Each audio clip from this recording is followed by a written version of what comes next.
ಮಾಸಾಚರಣೆ 2026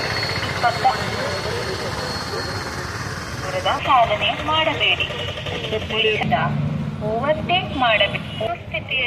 ಸುಸ್ಥಿತಿಯಲ್ಲಿಡಿ. ವಾಹನ ದಟ್ಟಣೆ ತಪ್ಪಿಸಲು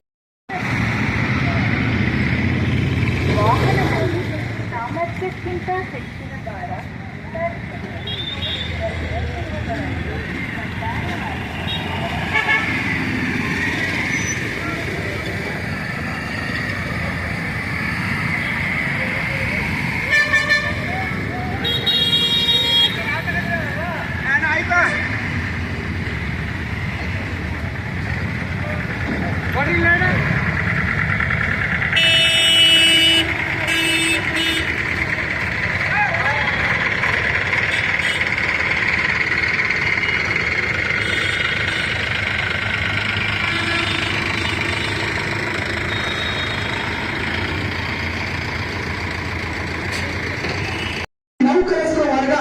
ನಾವು ಮೊದಲು ನಮ್ಮ ಆದ್ಯತೆಯನ್ನು ನಾವು ಮಾಡ್ತೀವಿ ಅನ್ನುವಂಥ ದಿಕ್ಕಿನಲ್ಲಿ ಪ್ರಥಮ ಕೆಲಸವನ್ನ ಮಾಡಿದ್ರೆ ನಂತರ ರೈತರು ನಮ್ಮನ್ನು ನೋಡಿ ಕಲಿಯುವಂತ ಕೆಲಸವನ್ನ ನೀವು ಮಾಡ್ತೀರಾ ಅನ್ನೋಂಥದ್ದು ನನ್ನ ಸಲಹೆ.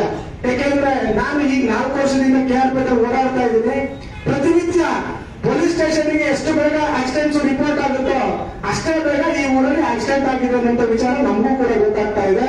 ಅದರಲ್ಲಿ ಅಂಡರ್ ಏಜ್ 18 ವರ್ಷ ತುಂಬ ಇರ್ತಕ್ಕಂಥ ಮಕ್ಕಳಿಗೆ ನಾವು ವಾಹನ ಕೊಡ್ತಾ ಇರ್ತಕ್ಕಂಥ ದೊಡ್ಡ ತಪ್ಪು ಇನ್ನೊಂದಿಲ್ಲ ಬೇರೆ.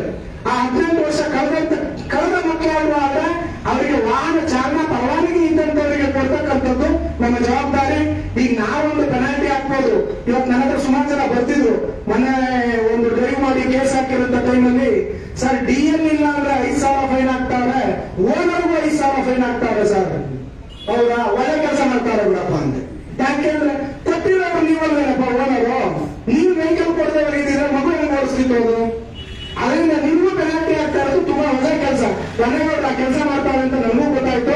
ಬಟ್ ವಿತೌಟ್ DL ಗೆ 5,000 ಪೆನಾಲ್ಟಿ ಹಾಕಿದ್ರೆ DL ಇಲ್ಲದೆ ಇರ್ತಕ್ಕಂಥ ವ್ಯಕ್ತಿ ಕೊಟ್ಟಿರ್ತಕ್ಕಂಥ ಓನರ್ಗೆ 5,000 ರೂಪಾಯಿ ಪೆನಾಲ್ಟಿನೂ ಕೂಡ ಕ್ಲಾಸು ಅಫೆನ್ಸಸ್ ನ ಈಗ ಪೆನಾಲ್ಟಿ ಮಾಡ್ತಾ ಇದ್ದಾರೆ ಅಂತ ಹೇಳಿದ್ರು.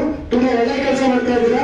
ಅದ್ರ ಜೊತೆಗೆ ಪ್ರವರ್ತನವನ್ನು ಒಂಚೂರು ಇನ್ನು ತ್ವರಿತಗತಿನಲ್ಲಿ ಪ್ರವರ್ತನ ಕಾರ್ಯವನ್ನು ಮಾಡಿ ಹೆಲ್ಮೆಟ್ ಕಡ್ಡಾಯವಾಗಿ ಧರಿಸುವಂತ ಕೆಲಸವನ್ನು ನೀವು ಮಾಡ್ಕೊಳ್ಳಿ. ಹಂಗನ್ಬಿಟ್ಟು ರೈತರಿಗೆ ಇನ್ನ ಎಕ್ಸೆಪ್ಷನ್ ಇಲ್ಲ ಅನ್ನುವಂಥದ್ದು ಕೂಡ ಸುಮಾರು ಹೇಳಿದ್ರು. ರೈತರು ನಾವು ಗದ್ದೆಗೆ ಹೋಗ್ತೀವಿ, ಹೊಲಕ್ಕೆ ಹೋಗ್ತೀವಿ, ಮೇವು ತರಕ್ ಹೋಗ್ತೀವಿ ಅಂತ. ಮೇವು ತರಕ್ ಹೋಗೋ ಟೈಮಲ್ಲಿ ಮೇವು ತಗೊಂಡ್ಬನ್ನಿ, ನೀವು ಹೆಲ್ಮೆಟ್ ಹಾಕ್ಬೇಡಿ ಅಂತ ಅನ್ನೋಂಥದ್ದು ನಾವು ಹೇಳಕ್ಕಾಗಲ್ಲ. ಆದ್ರೂ ಕೂಡ ಎಕ್ಸೆಪ್ಷನ್ ಇರುತ್ತೆ. ನೀವು ಹೊರಗಡೆ ಬರ್ಬೇಕಾದಾಗ, ಮೇನ್ ರೋಡಿಗೆ ಬರ್ಬೇಕಾದಾಗ ಹೆಲ್ಮೆಟ್ ಗಳನ್ನ ಕಡ್ಡಾಯವಾಗಿ ಧರಿಸಿ ನಿಮ್ಮ ಸುರಕ್ಷತೆಯನ್ನು ನೀವು ಕಾಪಾಡಿಕೊಳ್ಳಿ ಅಂತ ಹೇಳ್ತಾ, ಅದ್ರ ಜೊತೆಗೆ ನಮ್ಮ ಅತ್ಯಂತ ಇನ್ನೊಂದ್ಸರಿ ಮನವಿ ಮಾಡ್ತೀನಿ, ನಮ್ಮ ಪತ್ರಕರ್ತರುಗಳು ಮತ್ತು ಸರ್ಕಾರಿ ನೌಕರರು, ಶಿಕ್ಷಕರು, ವಕೀಲರುಗಳು ಎಲ್ಲರೂ ಕೂಡ ಕಡ್ಡಾಯವಾಗಿ 2 ವೀಲರ್ ನ ಓಡಾಡಿಸುವಂತವ್ರು ಕಡ್ಡಾಯವಾಗಿ ಹೆಲ್ಮೆಟ್ ನ ಧರಿಸಕ್ಕೆ ಇವತ್ತಿನಿಂದ ಅಂತ ಅಂದ್ರೂ ಪರವಾಗಿಲ್ಲ, ಇವತ್ತಿಂದ ಶುರು ಮಾಡಿದ್ರೆ ಇನ್ನೊಂದ್ ಸ್ವಲ್ಪ ದಿನ ಟೈಮ್ ತಗೊಳುತ್ತೆ. ಅದನ್ನ ನೋಡಿ ಆದ್ರೂ ಕೂಡ ಬೇರೆ ಬೇರೆಯವರು ಕೂಡ ಅನುಪಾಲನೆ ಮಾಡುವಂತ ಕೆಲಸವನ್ನ ನಮ್ಮ ರೈತ ವರ್ಗದವರು, ಯುವಕರು ಮತ್ತೆ ಅದ್ರ ಜೊತೆಗೆ ಕಾಲೇಜಿನ ವಿದ್ಯಾರ್ಥಿಗಳು ಹೆಲ್ಮೆಟ್ ಧರಿಸುವಂತದನ್ನ ಆಗ್ಲಿ ಕಡ್ಡಾಯವಾಗಿ ಎಲ್ಲರ ರಕ್ಷಣೆಗೋಸ್ಕರ ನಮ್ಮ ಮಹಿಳೆಯರ ನಮ್ಮ ಹೆಮ್ಮೆ ಅನ್ನುವಂತ ಒಂದು ಕಾರ್ಯಕ್ರಮ ಕೂಡ ಈ ಕಾರ್ಯಕ್ರಮದ ಜೊತೆಗೆ ಸೇರಿಸ್ಕೊಂಡಿದ್ದಾರೆ. ಈ ಕಾರ್ಯಕ್ರಮ ಮಾಡ್ಲಿಕ್ಕೆ ಅವಕಾಶ ಕೊಟ್ಟಂತ ಈ ಶೋರೂಮ್ ಕೂಡ ಈ ಸಂದೇಶವನ್ನ ಹೆಚ್ಚು ಜನರಿಗೆ ತಲುಪಿಸುವಂತ ಕೆಲಸವನ್ನ ನಮ್ಮ ಮಾಧ್ಯಮ ಮಿತ್ರರು ಮಾಡ್ಲಿ ಅಂತ ಹೇಳ್ತಾ ಮಾತಿನ